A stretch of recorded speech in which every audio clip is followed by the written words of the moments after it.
We know that few years back, there was a political gimmick. The BABRI Masjid and Ram JANAM BHOOMI issue. You know BABRI Masjid, Ram JANAM BHOOMI issue in Ayodhya. I would like to know how many of us Muslims and Hindus knew about BABRI Masjid and Ram JANAM BHOOMI before the politicians made it a gimmick. How many of us knew? I had never heard of this BABRI Masjid. And when I asked the common Hindu, he had never heard of this. Only after the politicians made it a political gimmick, people knew about it. And we know on the 6th of December 1992, they wanted to have a big procession, a gathering at this site. The Supreme Court had explicitly said that no gathering anywhere close to the disputed site. A group of politicians, they make it a political gimmick of Ram JANAM BHOOMI issue and the BABRI Masjid issue. They want to gather on 6th of December. The ruling politicians know very well that they have the Supreme Court backing. They could have easily stopped the gathering, easily. But then they think, if I stop, I may lose vote. So they let the gathering take place. The gathering takes place, and then they say, spontaneously, the thousands of cars were gathered there. Spontaneously, the BABRI Masjid was destroyed, spontaneously. You know, there was live recording on the various satellite channels. We know that with trishuls and lathis, how can you get down a structure? Is it possible? No. They had planted explosives. With this pre-planned act, that planted explosives, anyone can see. You don't have to be a specialist of military. You can see it with your eyes. That explosive was planted, and that's how the structure came down. Can the structure come down with lathis and trishuls? Maybe George Bush saw this. 6th December 1992, that's how he had conducted the inside job of 11 September. Time does not permit me to speak about the inside job. That requires a lecture by itself. Inside job of 11 September. Many Americans have spoken about that. Maybe he saw it and he got the idea that let's conduct in New York also. Later on, what happens? This emerges into riots. Throughout the country, there were riots. It is the largest riot after partition in the whole country, where tens of thousands of innocent human beings were killed, mainly Muslims. Who's to blame? The innocent Indians. They are instigated by the politicians. Fight, kill the opposite religion people. Instigated, innocent people, they get instigated and they do the act. We know that even in Bombay, one of the cities that was maximum affected was Bombay. Even during partition, the riots that took place in Bombay was the worst in the history of Bombay. Even during partition, so many people were not killed as during the December 92 and January 93 riots. The police, if they wanted, they could have easily prevented the riot, very easy. With the backing of the reserve police, with the backing of the military, easily they could have done it, but they did not do it. Most of them were silent spectators. Some were good, they tried, but they were in a minority. Majority were silent spectators, some were party to it. I am aware that even the police is controlled by the politicians. So the police wants to do something, the politicians come in between. So the blame goes back to the politicians. Later on, the government appoints a single judge commission to appease the minority. And they appointed Justice Sri Krishna. It was famously called as the Sri Krishna Commission. And we know that Justice Sri Krishna, he was and is a devout and a practicing Hindu. But at the same time, he is an upright and honest judge. Just like how we have Justice Suresh here. An honest and an upright judge. The verdict he gave, it did not go down the throat of the government. It takes a few years.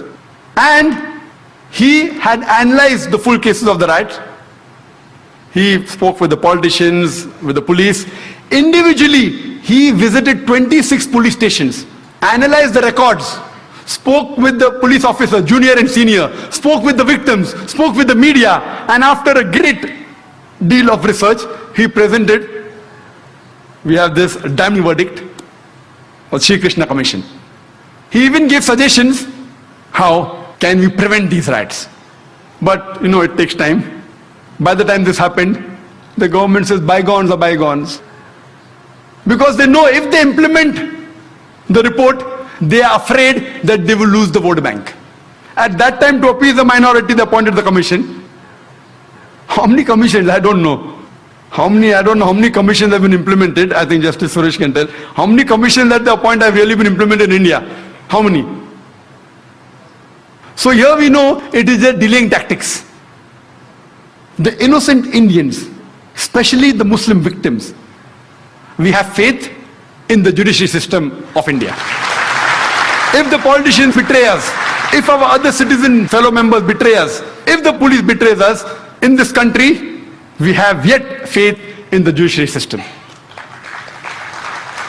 And we know that finally, most of the innocent people, whether they are arrested, etc., they are finally released. But the damage done to them, it cannot be undone.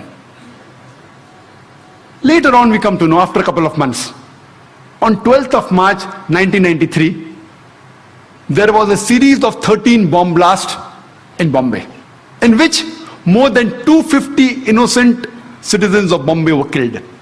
More than 250 innocent human beings were killed. And more than 700 human beings were injured. The opposition said, oh, planned everything. Justice Shri Krishna said, it was not meticulously planned, it was a retaliation. More than 1,500 innocent Muslims killed in riots in Bombay. More than 1,500 innocent Muslims during the Bombay riots of December 92 and January 93 were killed. It was a retaliation. And the authorities and the police said it was done by Muslim underworld with the help of some others. That's how the bomb blast took place. And they say, all of them agreed, even the police commissioner, they agreed that it was a retaliation to what had happened in Bombay. We know that immediately after the riots of December 92 and January 93, it was difficult for the Muslims to walk on the streets. It was difficult for him to travel in the train, travel in the bus, to work in a non-Muslim area. They were looked down upon, they were ridiculed. Immediately after 12th March 93 bomb blast, those scenario changes. Most of the Muslims, they know that killing innocent people is prohibited. Yet, they had a soft corner for these people who did the bomb blast. They were happy internally. In Islam, two wrongs don't make a right. Islam condemns this act. Killing innocent human being is to be condemned. You cannot kill innocent human being if somebody else has done injustice to you. You can't kill a third person even if you belong to the same community. Islam prohibits that. Whoever did it, whether Muslims or non-Muslims, whoever killed more than 250 innocent human beings on 12th March 1993, Islam condemns it. Most of the Muslims knew that killing innocent people is haram, it is prohibited, yet they were internally happy. But you cannot use wrong means to reach a right goal. You cannot. Islam does not permit that you use the wrong method to reach a right goal.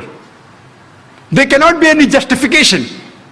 We realize that Muslims are harassed, they were tortured, they were killed, but you can't justify the killing of innocent human beings. Imagine the family of those more than 250 innocent human beings. When they come to know that the Muslims have killed us, they will think, what kind of religion is this? What wrong did they do? Did they harass you? The person who has harassed you, if you catch him and put him to trial and he is a culprit and you punish him, no problem. All religions will give you permission. The innocent people killed on the street, what wrong they did to you? Imagine he will become a permanent enemy of Islam. Islam does not justify the killing of any innocent human being. It is to be condemned. When we realize the chain of sequence of events, who is to be blamed? We come to know that prevention is better than cure. Who is to be blamed? When we see the sequence of events, we come to know that if the opposition politicians, the politician from the opposition party, if they would not have used BABRI Masjid and JANAM BHOOMI issue as a political plank, the Bombay bomb blast in 93 wouldn't have taken place. Later on, the politicians in power, they could have easily prevented the gathering. They could have easily prevented the destruction of the BABRI Masjid. Easily. They had the Supreme Court verdict. They had the military, they had the police, but they were afraid that if we do it, we'll lose vote bank, so they let the destruction take place. Second people responsible are the politicians in power. Third people, the innocent Indians, they are instigated against the minority. And they involve in killing of thousands of innocent Muslims. They are too responsible. But they're innocent people. Fourth people responsible is the police. The police could have easily prevented the riots in Bombay or anywhere in India, easily. The normal civilians, we are military trained. We cannot fight with the police. It's easy. It's very easy for the police of any city, especially Bombay, to prevent the riots. Very easy. Preventing terrorist attacks is difficult. I'll come to it later on. But riots is very easy. Easy. But they didn't do it. Some were afraid. There were a few who went out of the way and helped the innocent victims. But the majority were silent spectators. Some even were party to it. Some who were silent spectators, they were afraid that if we went against the politician, we would have been transferred. They too are to be blamed. Fourth people to be blamed are the police. Fifth, last but not the least, the people who committed this bomb blast. Islam does not give permission to use wrong means to reach the right goal. All five categories are to be equally blamed. If you want to stop terrorist attacks, go to the root cause. Stop the injustice. Stop the wrong done to a particular group of people and terrorism will stop.